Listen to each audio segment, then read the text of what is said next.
네, 한 주간 주 안에서 평안하셨나요? 네, 오늘도 주 안에 나오신 모든 분들을 주의 이름으로 환영하고 사랑합니다. 또 가정에서 예배드리는 우리 교우들도 사랑하고 축복합니다. 그래서 우리가 이 코로나19 가운데서 어디서든지 예배드리든지 주님의 평강이 우리 교회 가운데 또 가정 가운데 함께 하실 수 있기를 바랍니다. 지난 주일 교회학교 현장 예배가 재개되었습니다. 믿음을 가지고 교회 나온 우리 자녀들 부모님께 감사를 드리고요. 또 우리 모든 교우들께서 교회학교 현장 예배에 관심을 가져주시면 감사하겠습니다. 그래서 우리 자녀들이 코로나를 잘 이기고 또 믿음으로 성장할 수 있도록 계속 기도를 부탁을 드립니다.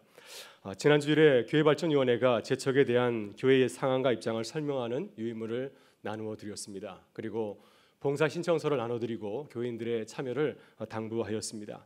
기쁘게 참여해 주신 교우들에게 깊은 감사를 드립니다. 그러나 교회는 더 많은 관심과 참여가 필요합니다.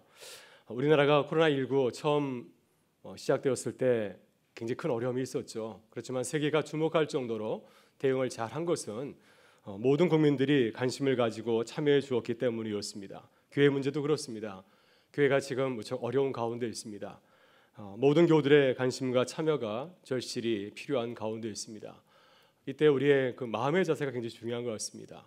그래서 나 하나쯤이야 이렇게 생각하지 마시고 나부터 시작해야지, 나부터 기도해야지라는 마음을 가지고서 참여하면은 어떤 어려움이 있다 할지라도 우리가 잘 극복하리라 믿습니다. 오늘 예배 후에 기도로 제가 돕겠습니다 하는 마음을 가지고서 봉사 신청서 제출해 주시면 교회에 큰 힘이 되겠습니다.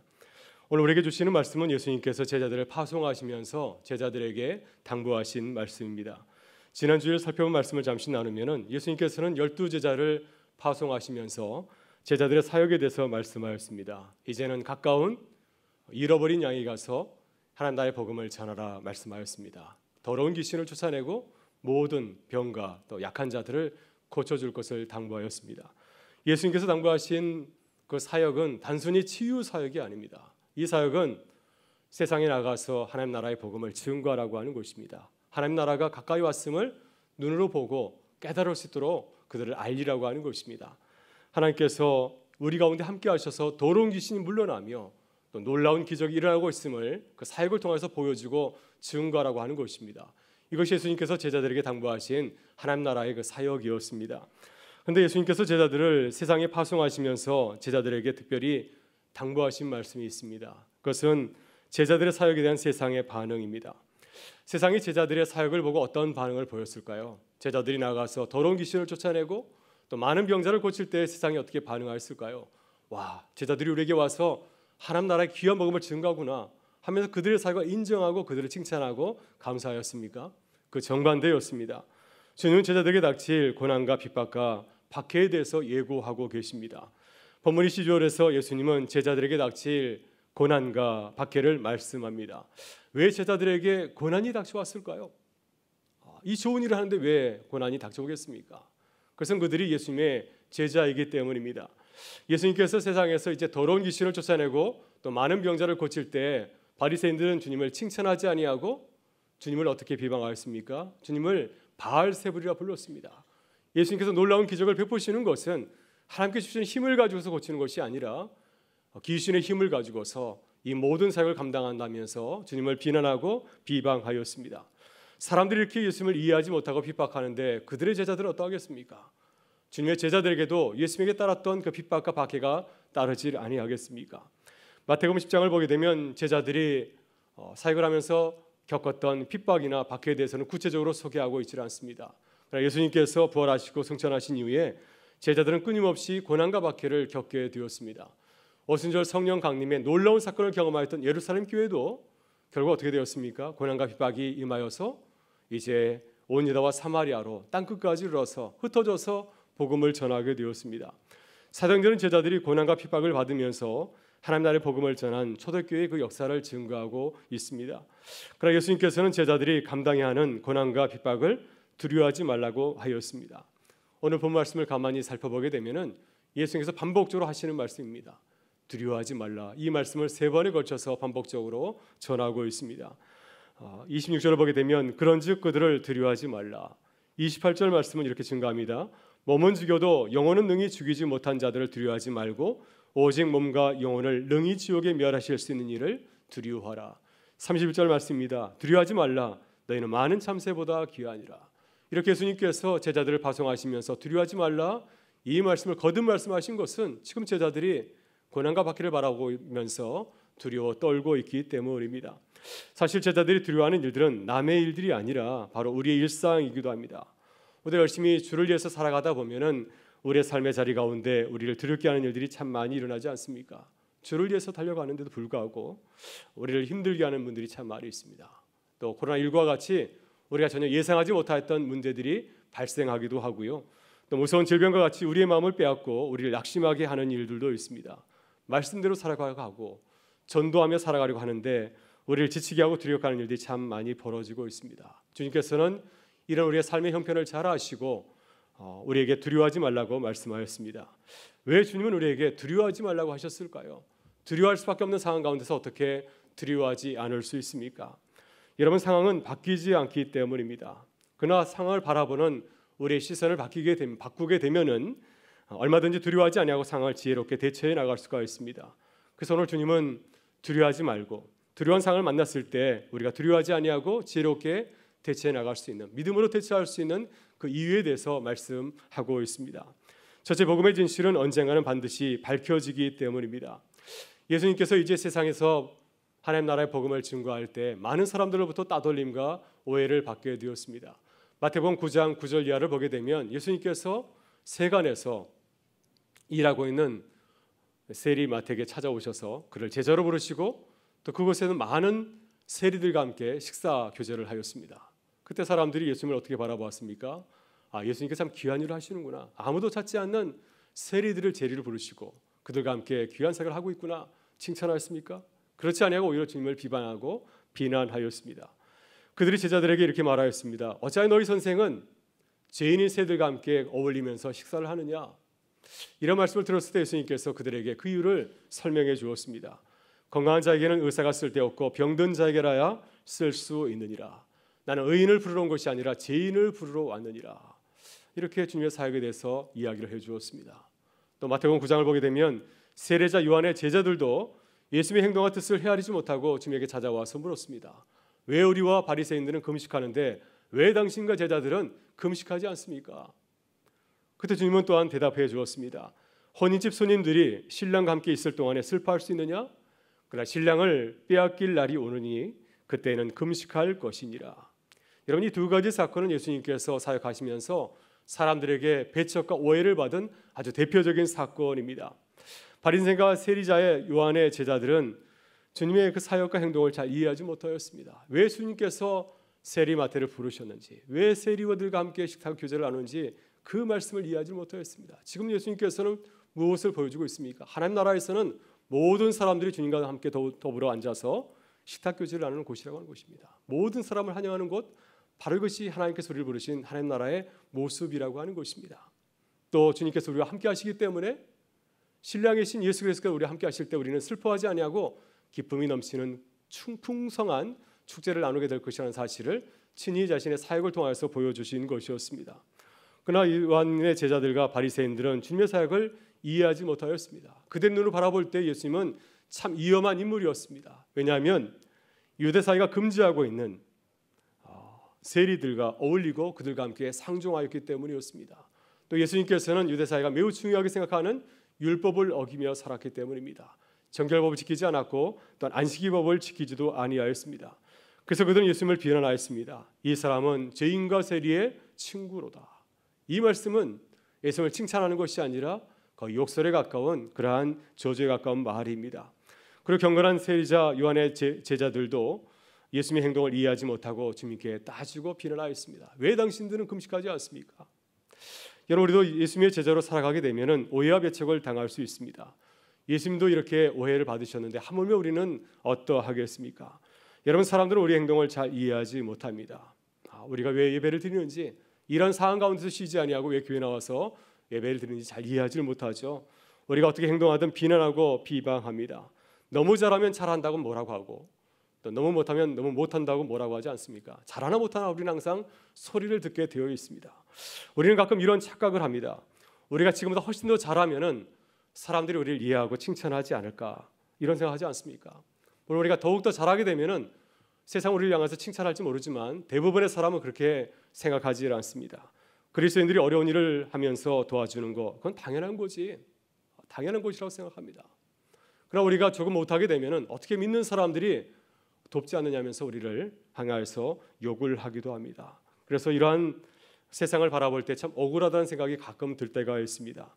예수님께서는 이렇게 세상에서 욕먹고 고초를 겪는 제자들에게 두려워하지 말라고 말씀하셨습니다. 왜냐하면 복음의 진실은 언젠가 드러나기 때문이죠. 하나님께서 우리가 복음을 위해서 수고하시는 그 일을 아시고 그것을 밝히 보여주실 것을 우리 믿기 때문입니다. 26절과 27절에서 이렇게 말씀합니다. 그런즉 그들을 두려워하지 말라. 감추인 것은 드러나지 않을 것이 없고 숨은 것은 알려지지 않을 것이 없느니라. 내가 너에게 어두운 데서 이루는 것을 강명한 데서 말하며 너희가 귓속말로 듣는 것을 집 위에서 전파하리라. 따라서 우리는 사람들의 반응에 대해서 민감하게 일희일비할 필요가 없습니다.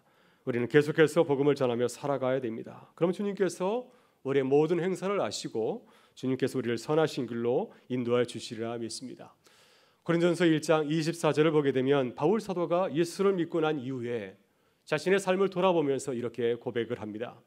우리는 십자가에 못 박힌 그리스도를 전하니 유대인에게는 거리끼는 곳이요 이방인에게는 미련한 곳이로되 오직 부르심을 받은 자들에게는 유대인이나 헬라인에게나 그리스도는 하나님의 능력이요 하나님의 지혜니라. 여러분, 바울 사도는 처음부터 예수를 믿은 자가 아니었습니다. 예수를 믿기 전에 어떠하였습니까? 십자가에 달리신 예수님을 비난하고 비방하였습니다. 예수님께서 십자가에 달리신 것은 율법의 저주를 받아서 십자가에 달린 것이라면서 교회를 핍박을 하였습니다. 그러나 하나님께서 다메섹 도상에서 십자가에 달리신 예수 그리스도의 그 놀라운 비밀을 보여주었습니다. 왜 나를 핍박하느냐?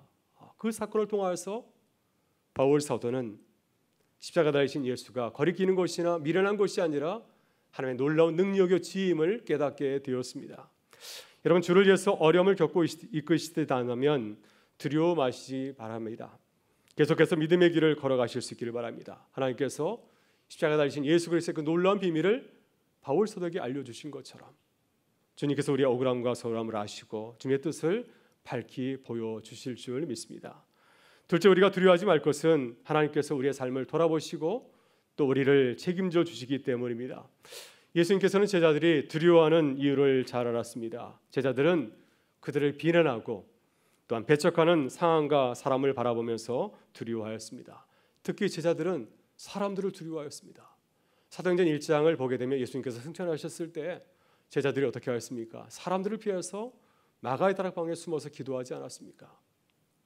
사람들이 그들을 찾아내어서 예수님과 같이 십자가에 못 박아서 우리를 죽이는 것은 아닌가 하는 생각으로 그들은 사람들을 멀리하고 두려워하였습니다. 여러분, 우리도 죄를 할 때 사람들이 무섭게 느껴질 때가 있죠. 지금은 세상과 교회가 그렇게 먼 사이는 아닙니다. 우리가 예배드리고 교회 밖에 나간다고 해서 우리에게 돌을 던질 사람은 없지 않습니까? 지금은 참 평화스러워 보입니다. 그러나 100여 년 전에는 그렇지 않았습니다. 100여 년 전 선교 초기에 또 일제강점기에는 많은 교인들이 핍박과 박해를 받았습니다. 예수를 믿는 이유로 참 어려운 교체를 겪지 않았습니까? 그때는 사람이 참 무서웠습니다. 세상이 참 무서웠습니다. 왜냐하면 세상이 교회를 핍박할 수 있는 아주 무서운 권세를 가지고 있었기 때문이죠. 오늘 주님은 세상에 힘 있는 자를 두려워하는 제자들에게 말씀합니다. 28절의 말씀입니다.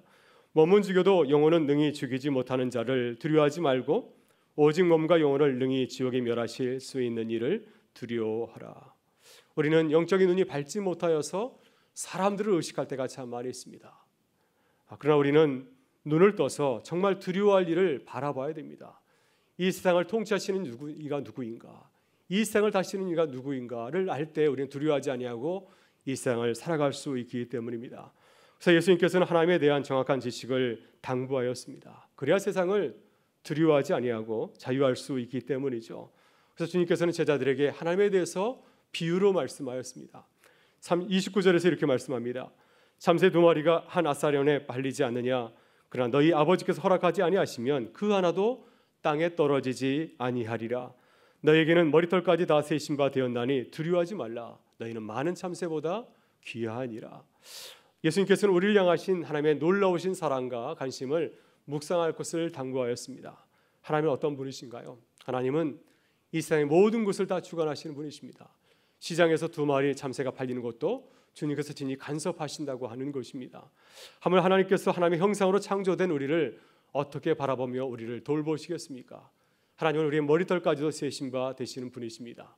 우리의 모든 생사복을 주관하시는 분이신 줄 믿습니다. 우리는 참새와는 비교할 수 없을 정도로 참으로 소중한 존재인 줄 믿습니다.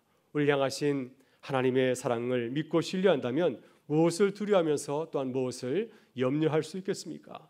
그래서 우리는 부지런히 주님의 복음을 전하며 나누어야 됩니다. 우리가 고난과 핍박을 당한다 할지라도 복음을 전하고 나눈 일에 주저하지 아니하고 침묵하지 마시기를 바랍니다. 예수님의 제자들도 하나님을 잘 모를 때에는 세상을 두려워하였습니다. 자신의 신분을 드러내기를 걱정하였습니다. 그러나 성령께서 그들에게 하나님이 어떤 분이신지를 분명히 알려주었을 때 그들은 두려워하지 아니하고 길거리 나가서 복음을 전하는 증인으로 새롭게 거듭나게 되었습니다. 여러분, 우리가 코로나19 재난 상황 가운데서도 이렇게 자유롭게 예배드리는 것은 그 힘이 어디서 나오는 것일까요? 여러분 참 대단하신 분들입니다. 코로나19 가운데서도 주일 아침에 나와서 이렇게 예배를 드리시다니 대단하신 분들입니다. 이렇게 예배를 드릴 수 있는 것은 어떤 이유 때문입니까? 우리가 바이러스에 대해서 정확한 방역 지침에 대한 지식을 갖고 있기 때문이 아니겠습니까? 만약 우리에게 그러한 지식이 없다고 한다면 우리는 지금 걱정하고 염려하면서 이 예배를 드리고 있을 것입니다. 여러분, 우리의 삶도 그렇습니다. 우리를 돌보시고 책임지시는 하나님에 대한 분명한 지식과 믿음이 있다면 우리는 흔들리지 아니하고 주를 기뻐하며 주를 위해서 살아가게 될 줄 믿습니다. 우리를 천하보다 소중히 여기시는 주님을 믿고 신뢰하는 주님의 백성이 되실 수 있기를 주의 이름으로 축원합니다. 셋째, 우리가 두려워하지 말 것은 예수님께서 우리에게 참 평화를 가져다 주시기 때문입니다. 예수님은 특별히 제자들의 가정에 대해서 말씀하였습니다. 제자들이 예수님을 믿고 복음을 전하게 되었을 때 가정 가운데 어떤 일들이 벌어지게 되었을까요? 그들 가정 가운데 참 평화가 찾아왔을까요? 참 평화가 찾아온 것이 아니라 가정 가운데 아주 심각한 갈등과 분열이 일어나게 되었습니다. 부모와 자녀가 서로 싸우게 되었고 부부간의 다툼이 일어나게 되었고 또 자녀와 자녀 사이에 불화가 일어나게 되었습니다. 그래서 주님은 그 가정을 이렇게 묘사하고 있습니다. 사람의 원수가 자기 집안 식구니라. 복음이 가정 가운데 들어왔을 때 가장 무서운 원수가 바로 자기 집안 식구들로 이렇게 바뀌게 되었다고 하는 것입니다. 여러분, 이러한 일은 비신자의 가정에서만 일어나는 것이 아니라 오늘 그리스도인의 가정에서도 일어납니다. 이런 일 때문에 갈등과 불화를 겪고 있는 그리스도인 가정들이 참 많이 있습니다. 겉으로는 독실한 믿음의 가정이지만 그 속으로는 서로 다투고 분쟁하는 가정들이 참 많이 있고요. 늘 주일에 나올 때마다 가정을 바라보면서 눈물로 기도하는 우리 교우들이 얼마나 많이 있는지 모릅니다. 그러나 주님께서는 두려워하지 말라고 말씀하십니다. 왜냐하면 주님께서 우리 가정에 참 평화를 가져다 주신다고 말씀하기 때문입니다. 34절에서 예수님은 이해하기 힘든 말씀으로 우리를 위로하십니다. 내가 세상에 화평을 주러 온 줄로 생각하지 말라. 화평이 아니요 검을 주러 왔느니라. 예수님께서는 우리에게 평화가 아니라 검을 주러 왔다고 말씀하고 있습니다. 이 말씀의 뜻이 무엇일까요? 왜 주님께서는 우리에게 평화를 주러 온 것이 아니라 검을 주러 왔다고 말씀하고 있겠습니까? 주님께서는 거짓 평화가 아니라 참 평화를 주기 위해서 우리에게 검을 주러 왔다고 말씀하고 있습니다. 우리 가정에 진정한 평화를 주기 위해서, 우리에게 진정한 자유를 주기 위해서 우리에게 검을 주러 오셨다고 말씀하고 있습니다. 그래서 우리 가정이 참 평화를 누리며 살아갈 수 있도록 우리의 삶을 인도하신다고 하는 것입니다. 예수님 우리 가정에 평화가 아니라 검을 주러 오신 이유가 무엇일까요? 그것은 우리 가정이 온전히 믿음에 서 있지 않기 때문입니다. 하나님을 사랑하지 않기 때문입니다. 하나님보다도 세상을 더 사랑하고 또 사람들을 더 좋아하기 때문입니다. 그래서 하나님의 말씀을 따라서 가정을 세우고 섬기려 하게 되면은 가족 식구들이 반발하게 되는 거죠. 우리가 주님을 온전히 믿게 되면은 우리가 좋아하는 것을 할 수 없기 때문입니다. 우리가 좋아하는 것을 내려놓게 하기 때문에 그렇습니다. 그래서 예수님께서는 평화를 되찾기 위해서 칼을 가지고 적과 싸우듯이 복음의 검을 가지고서 믿음의 가정을 위해서 싸울 것을 우리에게 당부하고 계십니다. 거짓상을 섬기는 가족들과 타협하지 아니하고 믿음을 가지고서 선한 싸움을 싸우라고 하는 것입니다. 그럴 때 주님께서 우리 가정 가운데 세상이 주지 못하는 놀라운 평화를 얻을 수 있다고 주님은 말씀하고 있습니다. 우리들 교회 김양일 목사님은 오래전에 부끄러운 자신의 가정 이야기를 오픈하였습니다. 목사님의 양가는 믿음의 가정입니다. 진정도 예수를 잘 믿고 또 시댁도 예수를 잘 믿는 가정입니다. 교회에서 중직을 맡고 있는 그러한 귀한 가정이었습니다. 그러나 하나님보다는 세상을 더 좋아하고 사람들에게 보이기 좋아하는, 자랑하기 좋아하는 그러한 가정이었습니다. 그래서 김양재 목사님은 결혼 생활이 천국이 아니라 지옥이었다고 고백하고 있습니다. 남들이 보호하는 가정이었지만 그 속에서 참 평화를 누리지 못하였어. 매일같이 가족들과 영적인 전충을 벌였습니다. 식구들과 사랑 남편과 또 친정 식구들과 계속해서 영적인 전투를 벌였다고 하는 것입니다. 그러나 그때마다 가정을 바로 세우기 위해서 자신을 구별하고 새벽마다 혼자 일어나서 간절히 말씀을 붙들고 기도하였습니다. 날마다 기도하고 말씀을 의지하고 믿음의 싸움을 벌여나갔습니다. 오랜 시간이 걸렸지만은 그러나 결국에는 양가 모든 가정들이 믿음의 가정으로 회복하게 되었다고 하는 것입니다. 가장 자신을 힘들게 했던 남편도 갑작스러운 가난으로 인해서 세상을 떠나게 되었지만은 마지막에 자신의 죄를 뉘우치고 하나님을 새롭게 영접하고 기쁜 얼굴로 천국에 들어가게 되었다고 고백하고 있습니다. 이렇게 주님이 김양재 목사님의 가정에 화평이 아니라 검을 가지고 왔을 때 거짓 평화가 사라지게 되었습니다. 그리고 참 평화를 누리게 되었다고 하는 것입니다. 이렇게 주님께서 우리에게 오신 것은 참 평화를 주시고 그 평화를 누리며 살아가게 하시려고 우리에게 찾아오신 줄 믿습니다. 여러분, 하나님께서 우리에게 주신 십자가가 있습니다. 우리 가정을 믿음의 가정으로 세워야 하는 십자가가 있습니다. 믿지 않는 배우자를 믿음의 사람으로 세우는 것이 결코 쉽지 않습니다. 믿음이 없는 자녀를 믿음의 자녀로 세우는 것이 결코 녹록지 않습니다. 그러나 이것은 우리 가정의 운명이 달린 문제이고 또 우리 자녀들의 미래가 달린 문제입니다. 만약 우리 자녀들이 하나님을 잊은 채 살아간다면 그 인생이 어떻게 되겠습니까? 세상에서 성공할지 모르지만은 결국은 그 길의 말로는 멸망을 치닫는 길을 걸어가지 않겠습니까? 그래서 우리가 목숨을 걸고 나의 십자가를 지고 걸어갈 때 하나님께서 우리 가정 가운데 우리 자녀들에게 세상이 알지 못하는 놀라운 기쁨과 평강으로 인도해 주실 줄 믿습니다. 여러분, 올해는 한국전쟁 70주년이 되는 해입니다. 70년 전 1950년 6월 25일 주일이었습니다. 오늘이었습니다. 그때 영락교회 주보를 보게 되면 11시에 예정대로 예배를 드렸지만 예배가 파한 후에는 전쟁 소식으로 인해서 혼비백산 모두 다 흩어지고 말았습니다. 여러분, 지금은 어떻습니까? 70년이 지난 지금은 어떻습니까? 지금 우리는 코로나19로 인해서 갈 바를 알지 못하는 가운데 있습니다. 언제 이 코로나가 끝날지 알지 못하는 가운데 있고요. 또 북한은 계속해서 위험한 말과 행동으로 우리를 걱정하게 하고 근심하게 하고 있는 가운데 있습니다. 우리 상황을 둘러보면은 여전히 우리는 두려움에 쌓이는 것을 보게 됩니다. 오늘 주님께서 우리에게 말씀하십니다. 두려워하지 말라. 주님은 세상을 두려워하지 말고 복음을 전할 것을 당부하십니다. 우리의 믿음에 눈을 들어서 세상을 바라보지 말고 하나님을 바라볼 것을 우리에게 당부하고 있습니다. 여러분, 나의 십자가를 지고 복음의 사명을 잘 감당하는 교회와 성도가 되실 수 있기를 주의 이름으로 축원합니다. 우리 다 같이 일어나셔서 함께 찬양하며 나가겠습니다.